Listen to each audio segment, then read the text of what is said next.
Assalamualaikum warahmatullahi wabarakatuh. Jumpa lagi dengan saya Anggra Putri Tania. Mohon maaf kepada semua sahabat IMP. Untuk konsultasi secara langsung untuk sementara kami tutup dulu. Dan insya Allah mulai tanggal 1 Februari setiap hari Senin sampai Sabtu akan dibuka konsultasi online, yaitu konsultasi jarak jauh. Jadi bagi yang ingin mendaftar konsultasi bisa sehari sebelumnya daftar dulu ke nomor yang ada di bawah ini. Dan setiap harinya itu hanya menerima 20 orang saja. Jadi nanti bisa hubungi nomor yang ada di bawah ini untuk pendaftaran. Ya mungkin sekian dari saya. Wassalamualaikum warahmatullahi wabarakatuh. Assalamualaikum warahmatullahi wabarakatuh. Jumpa lagi dengan saya Anggra Putri Tania. Dan alhamdulillah di kesempatan kali ini saya bisa berkunjung bersilaturahmi kepada orang tua saya, termasuk sekaligus guru besar saya yang memang pernah mengijazahkan dalam bab duniawi, yaitu tawasul malaikat Jibril.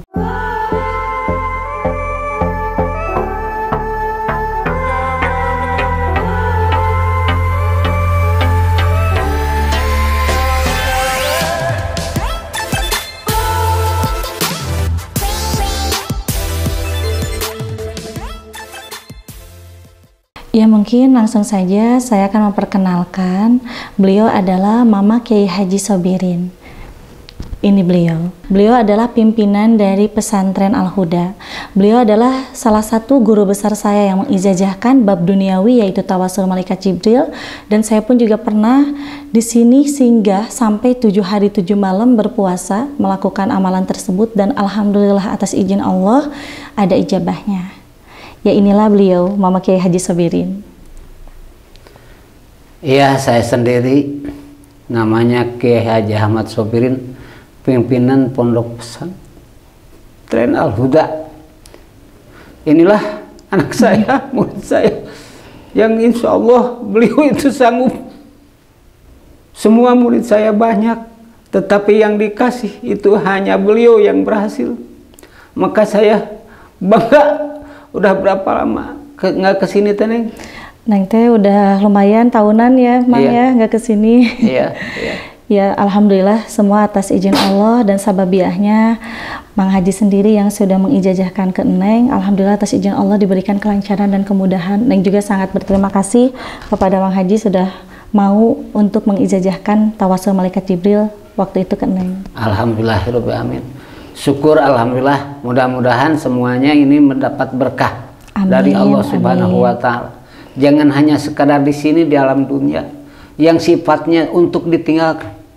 Tetapi saya berharap seorang guru ketemu di akhirat nanti masuk surga Allah Subhanahu wa taala.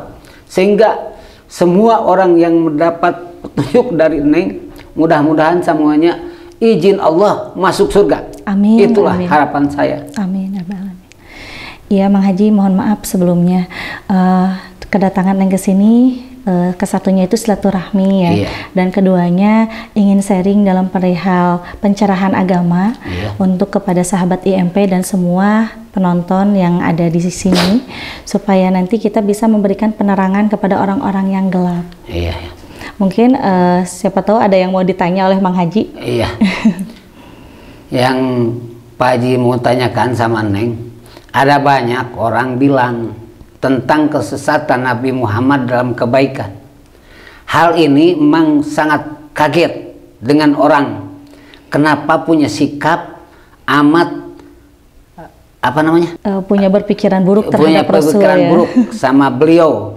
Karena seorang hamba Allah yang diangkat Rasul, semuanya Sayyidul makhlukat, Sayyidul alamin, Sayyidul mursalin, Sayyidul anbiya wal mursalin. Semuanya Sayyid. Itulah baginda Nabi Muhammad SAW. Makanya di sini Pak Haji mau nanyakan sama Neng, di sekitar mana yang orang banyak, tapi sebagian, tidak terlalu banyak orang, sebagian yang menganggap Nabi Muhammad itu sesat. Itu aja. Iya. Jadi gini, mungkin Neng bisa jawab sesuai yang ada di dalam kitab Dida Al-Sori. Iya. Di dalam kitab tersebut, memang pada zaman gajah dulu, Nabi Muhammad SAW dianggap sesat oleh kaum kafirin. Iya. Karena sesat dalam kebaikan katanya. Iya. Kan gini, Allah Subhanahu wa taala menyarankan ke setiap semua umatnya untuk berbuat baik, Iya. saling tolong menolong. Iya. Tetapi kenapa Nabi Muhammad SAW pada saat itu melarang kebaikan, melarang tolong menolong kepada kaum kafirin? Iya. Bahkan bukan hanya kaum kafirin saja, pada saat itu kan Islam pun juga banyak ya Mang ya. Iya. Tapi belum sebanyak sekarang. Iya. Jadi gini, sesuai yang ada di dalam Quran surat Al-Maidah ayat 2, Iya. tidak boleh tolong menolong ke dalam dosa. Iya. Walaupun orang itu masih makhluk Allah, umat Nabi Muhammad, tetapi tetap kita tidak boleh menolong walaupun orang itu kesulitan. Karena kesulitannya itu dalam perihal apa? Bukan kesulitan dalam perihal kebaikan. Makanya kan di Al-Sori itu adalah menentang kebaikan dalam kejelekan. Iya, Gitu. iya. Nah, di situ Nabi Muhammad pernah menentang kepada seseorang. Itu ada juga di dalam Qisas Al-Anbiya ya, Iya, Maya. iya. Janganlah engkau menolong orang di dalam permusuhan. Iya. Jangan engkau menolong orang dalam kemaksiatan. Iya. Jangan pula engkau menyuruh orang mengikuti tentang kejelekan. Iya. Sedangkan yang dibantu waktu itu namanya tuh Ahli Al-Husain namanya. Waktu itu memang ada cerita bahwa beliau itu menolong seseorang dalam perihal perbuatan dosa. Iya.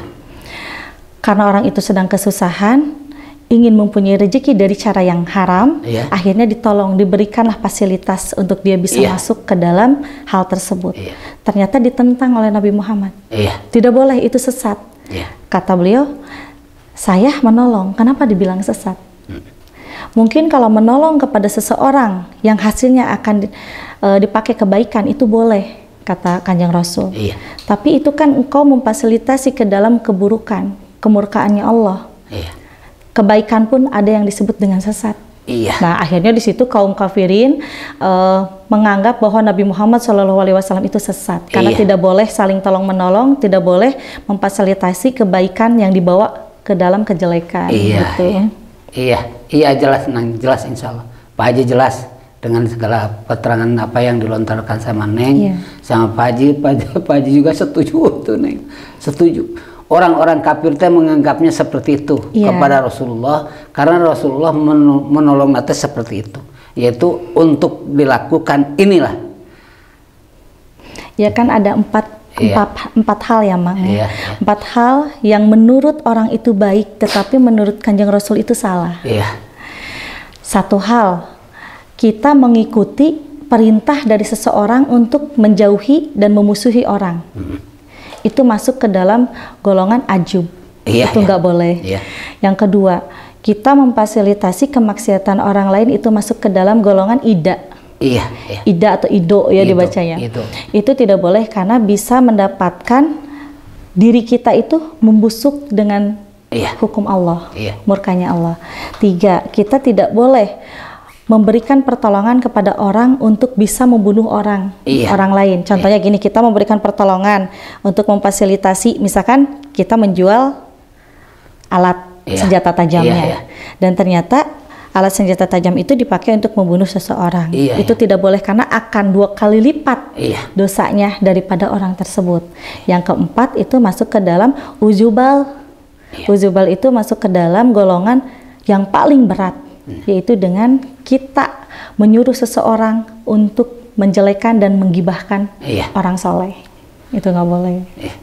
Jadi Nabi Muhammad SAW pada saat itu benar-benar merangkum Ida Al-Sori. Iya. Lakukan kejahatan di muka orang tetapi baik menurut Allah. Kejahatan di muka orang itu apa gitu. Mungkin kalau orang yang tidak mendengar secara detail pasti akan salah persepsi gitu kan. Kejahatan itu boleh kita dipandang jelek oleh orang lain, tetapi hanya Allah yang memandang baik kepada kita. Kita bersedekah, mungkin kalau menurut orang itu adalah ujuk riya takabur. Padahal itu adalah sedekah ikhlas dari hati yang paling dalam untuk memberikan kepada yang berhak. Keduanya, kita tegas, kita kejam, kita raja tega kepada seseorang. Sedangkan Allah sendiri menyuruh umatnya itu harus saling menghargai, menghormati, menghargai. Tapi di situ kita kan kejamnya itu kepada yang gimana dulu. Kalau misalkan kita baik kepada penjahat, setelah dikasih kesempatan 1, 2 masih tetap seperti itu, berarti yang ketiga kalinya kita wajib untuk kejam, untuk tegas. Untuk tegas. Iya, tapi kalau misalkan satu kali kita baikin orang itu menjadi baik, wajib kita hargai dan hormati orang tersebut, gitu. Alhamdulillah Neng, dengan pencerahan inilah orang-orang mudah-mudahan, bahkan Abah mengatakan mudah-mudahan ini pasti orang yang memandang jelek kepada baginda Rasulullah Shallallahu Alaihi Wasallam akan dibukakan sama Allah dengan berkah Rasulullah. Iya, amin ya rabbal alamin. Oh iya, terus gini Mang, jadi kan kita barusan membicarakan tentang kebaikan dari Nabi Muhammad Shallallahu Alaihi Wasallam dan ketegasannya. Nah ini sekarang itu mau tanya, kalau kitab Majmu'atul Mubarakah itu menceritakan tentang hal apa ya Mang ya? Kebanyakan di Majmu'atul Mubarakah itu keterangan-keterangan yang dijelaskan oleh baginda Rasulullah. Cuman baginda Rasulullah mengajarkan langsung kepada duriyahnya. Nah di situ para duriyahnya tidak banyak yang mengikuti ajaran Rasulullah. Makanya tidak sedikit habaib yang mengatakan duriyah Rasulullah di depan Mang, di sini malah di sini. Saya ini duriyahnya Rasulullah. Kiai, saya tahu dengan pengakuan kamu aja, saya percaya. Silahkan kamu mengatakan duriyah Rasulullah. Saya hargai duriyahnya, tetapi apa yang kamu jalankan saya tidak setuju sama sekali. Itulah Mang. Saking tidak mau Rasulullah dianggap dengan orang-orang yang miring kepada Rasulullah dianggap sasar. Betul. Jadi itu masuknya tetap ya, walaupun Habib pun juga pasti masuk ke dalam Habibul Hisab ya. Habib pun juga berhak dihisab kalau misalkan akhlaknya pun juga kurang baik gitu ya. Akhlaknya kurang baik. Malah kumang diginin. Orang yang berduriyah Rasulullah, coba inna fi Rasulillah iswatun hasanah. Itu kata Allah. Kenapa kalian sebagai duriyahnya gagabah gitu? Membawa akhlak teh tidak sepadan dengan apa yang kalian ingat dan apa yang kalian akui. Di hadapan orang, saya ini duriyah Rasulullah, Kiai, Bu, Bapak, saya ini duriyah Rasulullah. Saya hargai duriyahnya, tetapi akhlaknya saya tidak setuju, luar biasa. Sedangkan akhlak itu adalah nomor satu dibanding ilmu. Dibanding ilmu. Malah Rasulullah berkata begini, Sayyidina Ali, khairul akhlak yasturu qabihan nasab. Bagusnya akhlak itu menutupi kejelekan keturunan. Dengan bagusnya akhlak, maka utamakan akhlak. Rasulullah tidak mengajarkan kepada umatnya dan kepada semua orang, baik itu orang Mekah maupun orang Madinah, orang mana-mana aja, melainkan uswatun hasanah. Ajarkan uswatun hasanah. Itulah Neng, Pak Haji suka tegas dalam itu. Betul Mang, memang di dalam kitab tersebut pun juga itu membahas tentang masalah hisaban Habib bahwa Habib pun juga jangan merasa bahwa dirinya adalah zuriyah Rasulullah SAW, sedangkan dia memanfaatkan nama Rasul dengan keinginan hawa nafsunya.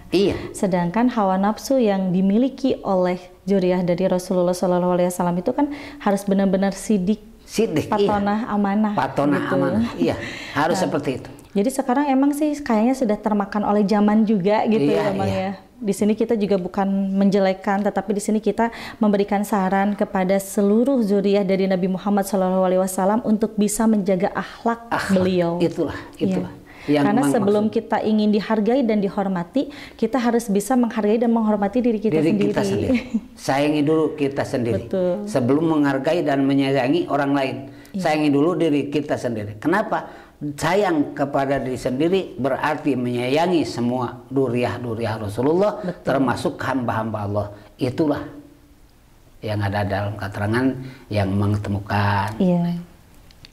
Oh iya, Mang Haji maaf. Nah itu mau tanya, kan banyak sahabat IMP ya yang pernah ingin mengetahui ini yang sebenarnya seperti apa. Apakah sholat dan sholat Jumat itu bisa menghapus dosa seseorang atau tidak, katanya gitu. Nah makanya ini kebetulan kita bikin konten bareng ya Mang ya. Jadi di sini Neng sebagai perwakilan dari sahabat IMP menanyakan perihal itu kepada Mang Haji. Mohon penjelasannya. Begini. Sholat Jum'ah itu bukan bisa menghapus dosa, tetapi bisa mengurangi dosa. Bukan menghapus, tetapi mengurangi. Jika seseorang 1 kali tidak jumah, 2 kali tidak jumah, 3 kali tidak jumah. Di sini laknat Allah datang. Iya. 1 kali dengan ada udur, misalkan kita lagi sakit, kita nggak berangkat ke jemaah. Kita lagi banyak urusan, kita nggak berangkat jemaah. Tetapi sibuknya teh bukan perkara yang sifatnya duniawi. Iya. Sibuknya teh urusan-urusan agama. Di situ boleh meninggalkan jemaah, tetapi bukan menghapus dosa. Bukan menghapus dosa. Berarti hanya untuk mengurangi saja. Mengurangi saja. Nah, bagaimana dengan sholat yang 5 waktu? Nah, sholat 5 waktu itu jangan sekali-kali umat Rasulullah berani meninggalkan. Betul. Karena Rasulullah Isra wal Mi'raj hanya hasilnya itu saja. Sholat 5 waktu. Bukan apa-apa Rasulullah. Turun dari Allah, di hadapan Allah. Sementara Rasulullah berangkatnya kepada Allah bukan hanya jasadnya, bukan hanya rohnya, tetapi semuanya. Betul. Bisi maihi pangupingna, bi udunaihi soca sepilna, bi ainaihi ku socana, bi sa'rihi ku rambutna. Rambut oge sagala rupa ngiring tepang sang Allah. Mohon. Ya. Gitu. Berarti kan itu jelas ya Mang ya, Iya. Isra Mi'rajnya Nabi Muhammad SAW itu jiwa dan raganya. Iya. Karena kan banyak orang yang beranggapan bahwa beliau itu hanya sukmanya saja. Itu kan salah besar ya. Wah, salah Karena luar kan biasa. di dalam kitab Burokatul Quran pun juga itu ada kan ya. Ada, ya, Itu ya. semuanya tercantum. Nah, berarti sholat 5 waktu itu sangat wajib. Bahkan lebih dari wajib ya Bang Haji. Iya. Ya. Berarti untuk masalah penghapusan dosa bukan sholat jaminannya, Iya, tetapi akhlak ya. Akhlakul karimah. Akhlakul karimah itu untuk menghapus dosa. Karena sesuai baginda Rasulullah mengatakan yasturu qobihan nasab, menutupi jeleknya keturunan dengan halusnya akhlak. Makanya kalau akhlaknya baik, kalau akhlaknya buruk, kalaupun keturunannya bagus, itu tetap aja mencemarkan nama baik. Betul. Jangan sekali-kali mengatakan saya ini anaknya kiai. Sementara kiai yang diceritakannya kiai yang bagus akhlaknya, dharma orangnya, karena Allah hidupnya. Sementara ngaku seseorang anak kiai, tetapi akhlaknya tidak seperti bapaknya. Itu salah. Karena tetap yang namanya dosa itu ditanggung oleh masing-masing ya. Tidak ada yang bisa dititipkan. Betul. Masalah dosa. Tentang Jawahirul Hisam, Mang mau tahu dari Neng. Kalaupun Neng murid Amang, tetapi sekaligus Amang mau nagetkan setukian gift, bisa sharing gitu. Anak murid bisa jadi guru saya, itulah yang hebat. Harapan guru seperti itu. Ya, jadi gini Mang, kalau misalkan kita membahas tentang kitab Jawahirul Hisam yang dikarang oleh Syekh Ibnu Hajar ya, itu sangat berat diikuti atau misalkan dijalani oleh orang-orang yang awam. Tetapi kalau misalkan orang itu mempunyai tingkat keimanan dari mulai sedang sampai penuh, insya Allah itu akan terasa sangat mudah. Karena di dalam Jawahirul Hisam itu banyak bab yang menjelaskan bahwa kita sebagai umat manusia harus bisa menjadi sohih. Sohih dalam perihal kepribadian. Karena kepribadian itu mencerminkan pergaulan kita dan juga kenyataannya kita di muka bumi ini, bahkan mendapatkan pencerminan juga untuk kita nanti di akhirat. Nah, di sini di dalam bab ke-39 bahwa di Jawahirul Hisam itu kita sebagai umat manusia harus menjadi orang yang berguna. Orang yang berguna di muka bumi ini. Boleh orang lain menilai seperti apa, tetapi kita fokus pada satu tujuan, yaitu istiqomah, tawadu kepada Allah Subhanahu wa taala. Seperti yang dilakukan oleh Nabi Ayub alaihissalam. Itu tercantum juga di dalam kitab tersebut bahwa Nabi Ayub diberikan ujian yang sangat bertubi-tubi. Bukan hanya karena dari rezekinya saja, tetapi penyakit yang dia derita pun juga sangat luar biasa. Tetapi beliau selalu tertawa dengan ujian itu. Tetapi beliau hanya satu, pernah melarang kepada umat dan keluarganya, jauhi abadul hisab. Ternyata abadul hisab itu di dalam kitab Jawahirul Hisam dijelaskan. Abadul hisab itu adalah hisab yang sangat mengerikan yang disebut dengan nazazu. Nazazu itu neraka yang ke-7, yang paling dalam itu nggak seberapa dibanding dengan nazazu. Nah, supaya kita tidak masuk ke dalam nazaju itu harus seperti apa? Kuncinya, kata Nabi Ayub alaihissalam, kuncinya itu adalah membahagiakan kedua orang tua.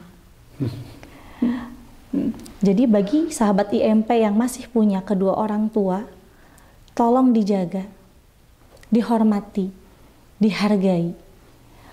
Pengorbanan kedua orang tua itu sangat luar biasa untuk menjadikan kita seperti sekarang. Dari kecil kita dilahirkan oleh ibu, kita diberi rezeki oleh ayah, dan kita pun juga dibimbing mulai dari merangkak, tertatih-tatih, berdiri, sekolah, sampai sekarang, sampai udah menikah, punya anak. Jaga, walaupun seburuk-buruknya orang tua, itu tetap orang tua kita sendiri.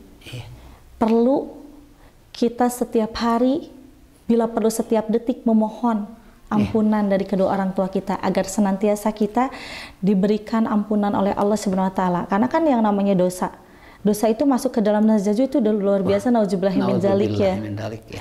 Jangan sampai kita masuk ke dalam nazaju, karena nazaju itu sangat pedih. Bahkan di dunia aja akan dirasakan dengan cara apa? Tidak adanya ketenangan batin di dalam kehidupan. Sebanyak apapun harta kita, tetapi kita tidak patuh kepada kedua orang tua, itu sangat sia-sia. Jadi Nabi Ayub alaihissalam pun juga pada saat dikasih ujian oleh Allah Subhanahu wa Ta'ala, itu sangat patuh terhadap kedua orang tua. Walaupun orang lain membenci Nabi Ayub, tetapi Nabi Ayub tetap fokus menyayangi kedua orang tua dan menyayangi seluruh umatnya. Iya betul, sangat luar biasa nih. Dalam keterangan itu emang juga baru dari Neng tahu. Emang gitu, seperti anak Mang tidak pernah sebelum duha dia kecuali telepon lah. Telepon lah, rek duha telepon, rek sholat lohor telepon. Kamang teh jeung kaumina. Damang mah saya alhamdulillah asa mulina ai bapak kumaha katingalina bapak sehat alhamdulillah. Nya nuhun atuh sadar mah hampura mang abdi ku mah abdi cenah ku mamah sareng ku bapak oge doakeun abdi ku mamah sareng ku bapak kitu. Eta kalakuan si ate neng mata panghebatna anak mah teh eta.